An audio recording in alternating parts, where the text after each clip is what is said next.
ರಾಜ್ಯಗಳಾಗಿತ್ತು.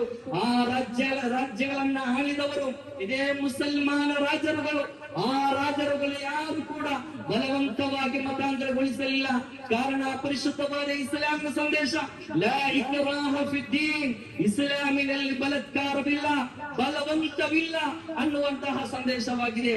ಈ ಸಂದೇಶವನ್ನ ಅನುಭವಿಸುವಂತಹ ಪ್ರತಿಯೊಬ್ಬ ಮುಸಲ್ಮಾನರು ಯಾವುದೇ ಒಂದು ಅನ್ಯ ಸಮುದಾಯದ ವ್ಯಕ್ತಿಯನ್ನ ಬಲಾತ್ಕಾರವಾಗಿ ಬಲವಂತವಾಗಿ ಇಸ್ಲಾಂಗೆ ಮತಾಂತರಗೊಳಿಸಲು ಸಾಧ್ಯವಿಲ್ಲ.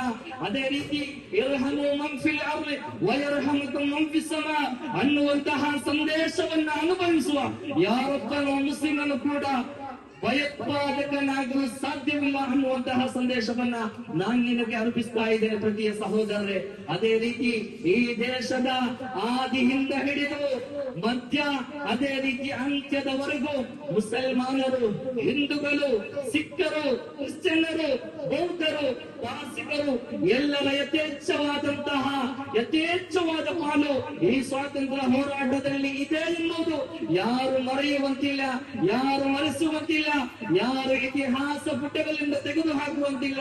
ಯಾರು ಮರೆಸಿದರು, ಯಾರು ಇತಿಹಾಸ ಪುಟಗಳಿಂದ ತೆಗೆದು ಹಾಕಿದರು, ಯಾರು ತೆಗೆದು ಹಾಕಿದರು, ಈ ಭಾರತದ ಮಣ್ಣು ಮರೆಯಲು ಸಾಧ್ಯವಿಲ್ಲ ಅನ್ನುವಂತಹ ಸಂದೇಶವನ್ನ ಸಾರ್ತಾ ಇದ್ದೇನೆ ಪ್ರೀತಿಯ ಸಹೋದರರೇ.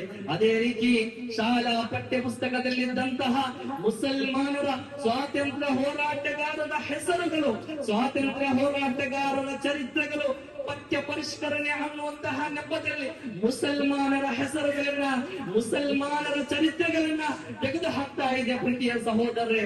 ಯಾರು ತೆಗೆದು ಹಾಕಿದರು, ಯಾರು ಇತಿಹಾಸ ಪುಟಗಳಿಂದ ಹೆಸರು ತೆಗೆದು ಹಾಕಿದರು, ಇತಿಹಾಸ ಪುಟಗಳಿಂದ ಮುಸಲ್ಮಾನರ ಚರಿತ್ರೆಗಳನ್ನು ತೆಗೆದು ಹಾಕಿದರು, ನೈಜ ಭಾರತೀಯನು ಅದನ್ನು ಮರೆಯಲು ಸಾಧ್ಯವಿಲ್ಲ ಅನ್ನುವಂತಹ ಸಂದೇಶವನ್ನ ನಿಮ್ಮೆಡೆಗೆ